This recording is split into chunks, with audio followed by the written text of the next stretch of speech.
ஐந்தறிவு பெற்ற மிருகத்திடம் இல்லை துரோகம், ஆறறிவு பெற்ற மனிதனிடம் இருப்பது நம்பிக்கை துரோகம். இன்னைக்கு நம்ம வீடியோல இந்த பிஸ்கெட்டை பார்த்துட்டு பிஸ்கெட் வேணும்னு சொல்லி அடம் பிடிக்கிற ஒரு அழகான கான்வர்சேஷனை தான் நம்ம பார்க்க போறோம். வாங்க பார்க்கலாம். நான் உனக்கு சாப்பிட்ட தருவனா மாட்டினா, நான் ஒன்றை விட்டு எதுவுமே சாப்பிட்லையே.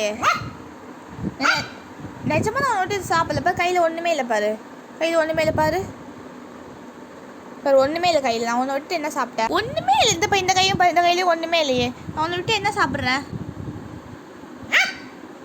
அந்த பக்கம் ஒன்றும் இல்லை பாப்பா, அங்கே ஒன்றுமே இல்லை. லட்சு, நான் அக்கா ஏதாவது சாப்பிட்டவன் தருவனா மாட்டினா? ஒன்றுமே இல்லைடா. சரி, நான் சொல் பேசி கேட்பே மாட்டியா? என்ன பேச விடு முதல்ல. நீ